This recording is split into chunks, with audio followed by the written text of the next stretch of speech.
Assalamualaikum. Pada hari ini, kumpulan kami akan bentangkan tentang mekanisme penghantaran impuls atau dikenali sebagai action potential.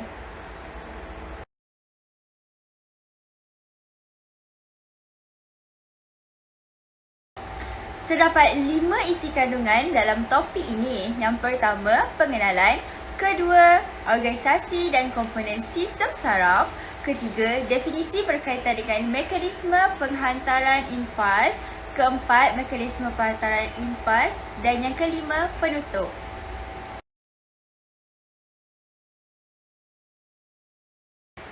Bagaimanakah rasa sakit yang kita rasakan ketika tangan terkena sesuatu yang panas? Adakah tangan kita akan bergerak dengan pantas untuk menjauhi peralatan yang panas tersebut? Tahukah anda bahawa tindak balas ini disebut sebagai penghantaran impuls yang melibatkan sel-sel khusus seperti neuron atau sel saraf? Ianya merupakan sebuah rangsangan yang dikesan oleh reseptor deria dan dihantar ke motor efektor. Sel-sel ini bekerjasama sehingga membolehkan kita bertindak dengan begitu cepat. Apabila kita tersentuh sesuatu yang panas, reseptor haba pada sensori neuron telah mengesan sebuah rangsangan dan mengirimkan maklumat haba kepada interneuron dalam sistem saraf pusat. Kemudian, motor neuron akan menghantar rangsangan dari sistem saraf pusat kepada otot rangka pada lengan kita sehingga kita bertindak balas untuk menjauhi tangan kita daripada objek panas tersebut.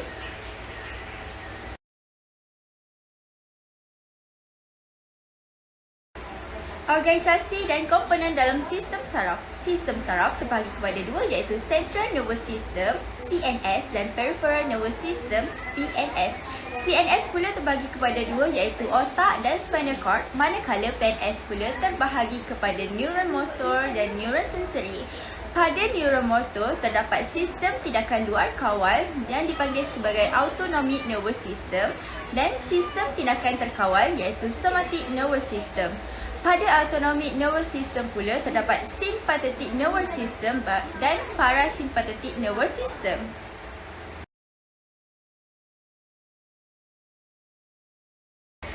Dua jenis sistem saraf, CNS dan PNS.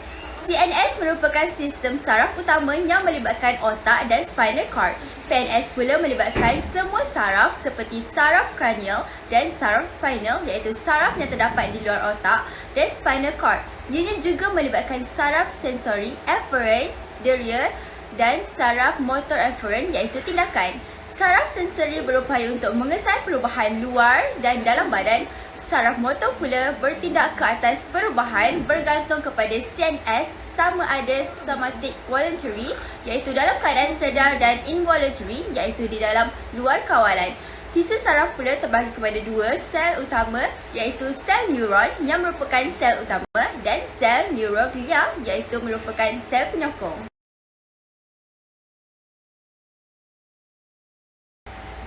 Di sini juga saya telah sertakan gambar rajah CNS dan PNS.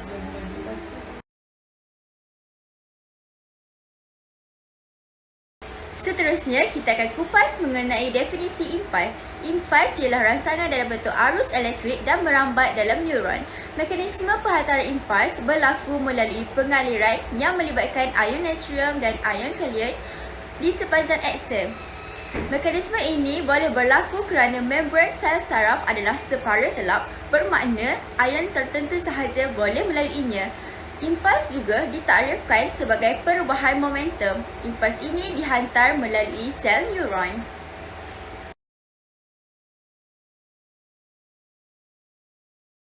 Sistem saraf terdiri daripada berjuta-juta sel saraf yang dikenali sebagai neuron. Neuron ialah satu sel terangsang secara elektrik yang memproses dan memindahkan maklumat melalui isyarat elektrik dan kimia. Neuron adalah bahagian teras bagi otak dan saraf tunjang untuk sistem saraf pusat serta ganglion untuk sistem saraf periferi. Terdapat 3 jenis neuron utama dalam sistem saraf iaitu neuron deria, neuron afferent, neuron gerganti, interneuron, neuron motor, neuron efferent.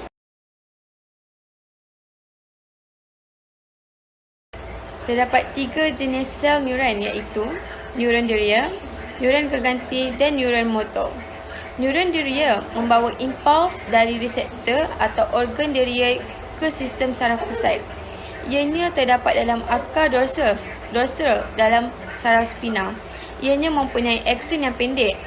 Kedudukan badan sel adalah di tengah-tengah akson. Neuron gerganti pula menerima dan menghantar impuls saraf dari neuron diria ke neuron motor. Ianya terdapat dalam sistem saraf pusat, mempunyai pelbagai bentuk.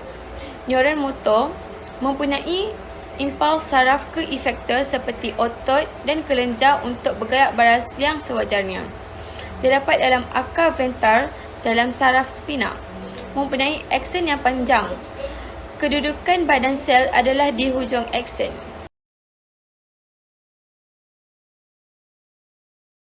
Struktur sel neuron. Pertama, unipolar neuron berada di kebanyakan sensori neuron dendrit dan akson bersambung dengan sel badan.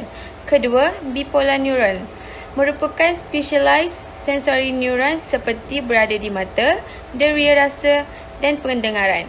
Biasanya akson sangat pendek iaitu 30 mm. Ketiga, multipolar neuron berada di kebanyakan neuron ventral dendrit bersambung dengan sel badan dengan satu akson.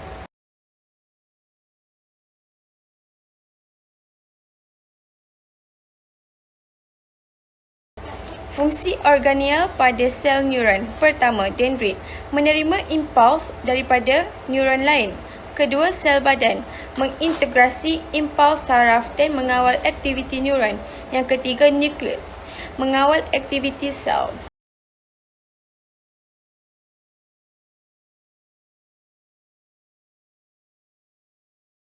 Yang keempat, akson membawa impuls keluar dari badan sel ke neuron lain.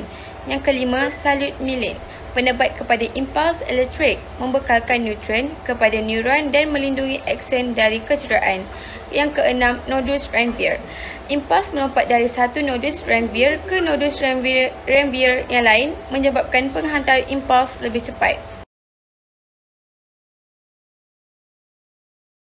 Seterusnya, definisi sinaps. Sinaps ialah struktur dalam sistem saraf yang melakukan isyarat elektrik atau kimia dari satu neuron ke satu neuron yang lain atau suatu sel eferen iaitu sasaran dalam badan. Sinaps terdapat pada satu ruang sempit di antara terminal akson neuron penghantar dengan dendrit neuron penerima. Sinaps juga mengawal dan mengintegrasikan impuls saraf dipindahkan daripada reseptor yang dirangsang dan ianya membenarkan impuls melaluinya dalam satu arah sahaja.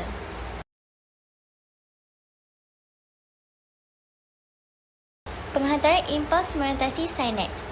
Impuls saraf yang tiba di bonggol sinaps perlu melintasi sinaps supaya impuls dapat diteruskan ke neuron berikutnya. Impuls yang melintasi sinaps bukan lagi secara elektrik tetapi secara kimia. Bahan kimia tersebut merupakan bahan pemancar yang dikenali sebagai neurotransmitter. Dua contoh neurotransmitter ialah asetilkolina dan noradrenalina.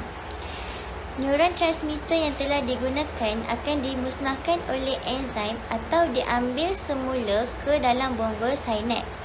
Tenaga bagi penghantaran impuls saraf melalui sinaps ini dijana oleh mitokondrion.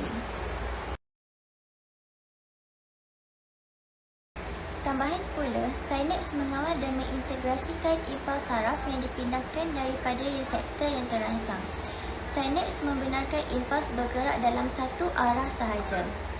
Bukan itu sahaja. Vesikel yang mengandungi neuron transmitter hanya terdapat pada bonggol sinaps neuron penghantar. Malah, reseptor bagi pelekatan neuron transmitter hanya didapati pada membran neuron penerima.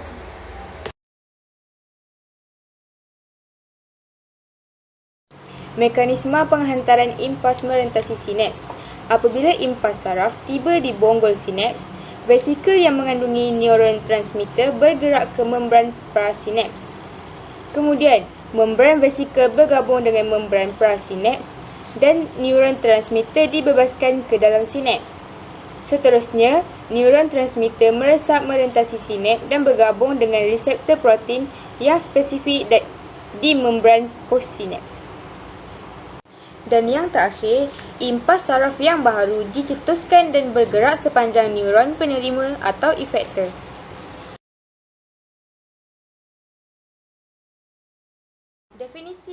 transmitter.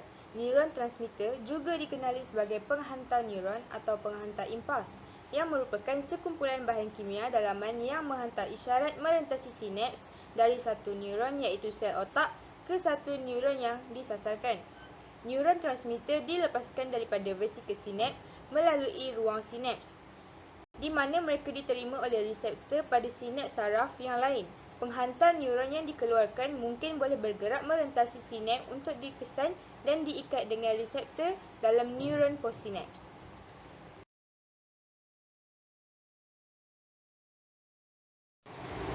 Definisi neuroglia. Neuroglia atau sel glia adalah sel-sel yang paling banyak ditemukan dalam sistem saraf. Sel-sel tersebut juga dikenali sebagai sel penyokong dan berfungsi untuk melindungi neuron. Terdapat 6 jenis sel neuroglia, 4 pada central nervous system dan lagi 2 pada peripheral nervous system. Antara 4 neuroglia yang terdapat pada central nervous system adalah yang pertama, astrocyte. Astrocyte bertujuan untuk mengawal pertukaran bahan antara salur darah dan neuron serta untuk mengekalkan keseimbangan ion. Yang kedua adalah microglia. Microglia bertujuan untuk pertahanan. Yang ketiga adalah ependymal cells. Ependymal cells untuk menghasilkan cecair iaitu cerebrospinal fluid. Dan yang terakhir adalah oligodendrocytes. Ia bertujuan untuk menghasilkan selul myelin untuk neuron di central nervous system. Antara neuroglia yang berada pada peripheral nervous system adalah yang pertama, satellite cell. Satellite cell bertujuan untuk melindungi sel-sel badan. Dan yang kedua, Schwann cells. Ia pula bertujuan untuk menghasilkan selul myelin bagi neuron di peripheral nervous system iaitu neuroma.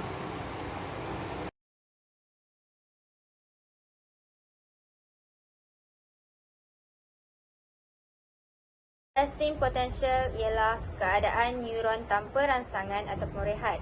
Di luar membran terdapat natrium positif, di dalam membran terdapat kalium bercas negatif. Dalam neuron bercas negatif kerana pam natrium kalium membenarkan natrium positif keluar sel dan kalium positif ke dalam sel yang bercas negatif. Polarisasi membran ialah negatif 70 mV.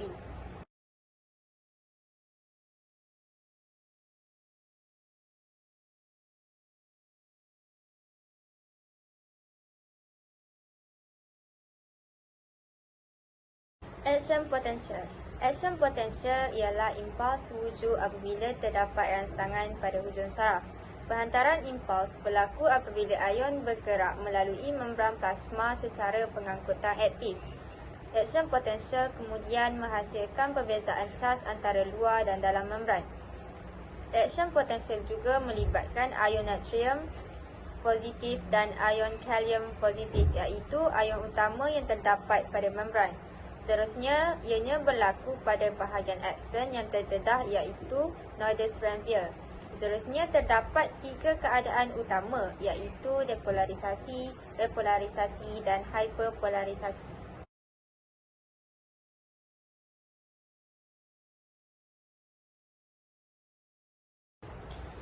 Terdapat 3 fasa action potential. Yang pertama ialah fasa depolarisasi. Pam natrium positif terbuka dengan cepat, kemudian natrium positif masuk ke dalam sel menyebabkan sel menjadi kurang aktif. Pam kalium positif tertutup, tindakan sangat cepat iaitu dalam milisaat, namun ianya hanya akan berlaku apabila rangsangan mencapai negatif 55 hingga negatif 50. Seterusnya, fasa repolarisasi. Cas intrasel yang positif menghalang natrium positif masuk dan pam natrium positif tertutup, manakala pam kalium positif terbuka menyebabkan keadaan dalam sel kembali negatif. Tetapi kedudukan ion tidak sama seperti dalam keadaan rehat. Yang terakhir ialah fasa hyperpolarisasi.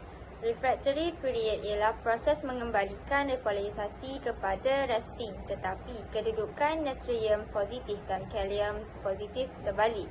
Sebelum pam kalium positif ditutup, banyak ion kalium positif bergerak keluar sel daripada keperluan menyebabkan cas dalam membran menjadi terlalu negatif dan membran menjadi hyperpolarisasi, negatif 80 mV.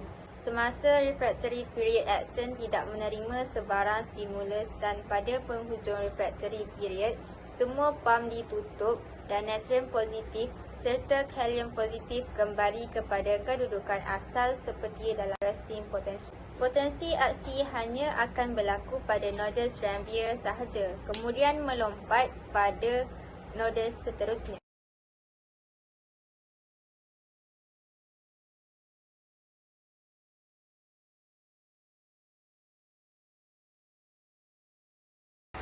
Mekanisme penghantaran impuls dalam potensi aksi atau action potential. Pertama, fasa depolarisasi iaitu pam ion natrium terbuka dengan cepat. Kemudian, natrium masuk ke dalam sel dan menyebabkan dalam sel menjadi kurang negatif. Seterusnya, pam kalium tertutup dengan tindakan yang sangat cepat iaitu dalam milisaat. Namun, ianya akan berlaku apabila rangsangan mencapai negatif 55 hingga negatif 50 mV. Kedua, fasa repolarisasi iaitu charge intracell yang positif menghalang natrium masuk dan kalium tertutup tetapi kedudukan ion tidak sama seperti keadaan rehat. Kemudian, refractory period iaitu proses mengembalikan repolarisasi kepada resting kedudukan natrium dan kalium terbalik. Ketiga, hyperpolarisasi iaitu sebelum pam kalium tertutup, banyak ion kalium bergerak keluar sel daripada keperluan menyebabkan charge dalam membran menjadi terlalu negatif dan membran menjadi hyperpolarisasi iaitu negatif 80 mV. Kemudian, semasa refractory period, akson tidak menerima sebarang stimulus dan pada penghujung refractory period, semua pam ditutup dan natrium dan kalium kembali kepada kedudukan asal seperti dalam resting potential. Dan potensi aksi hanya akan berlaku pada nodus Rambier sahaja. Kemudian melompat untuk ke nodus seterusnya.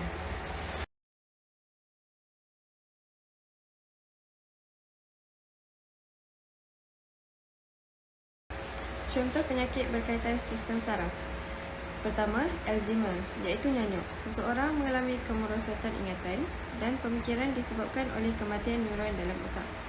Kedua, autism, iaitu keadaan di mana interaksi sosial seseorang terganggu akibat masalah kemahiran berkomunikasi, tingkah laku tidak wajar yang berulang, pemicilan diri serta mempunyai keinginan terhadap sesuatu benda. Ketiga, Parkinson, ialah sel yang mempengaruhi pengawalan otot dan keseimbangan badan mati yang menyebabkan kehilangan koordinasi iaitu keseimbangan dan anggota badan menggeletar. Yang keempat, epilepsi, ialah penyakit yang mengakibatkan seseorang mengalami sawan serta konvulsi atau kehilangan kesedaran. Ianya disebabkan oleh sel-sel otak yang tidak berfungsi dengan baik.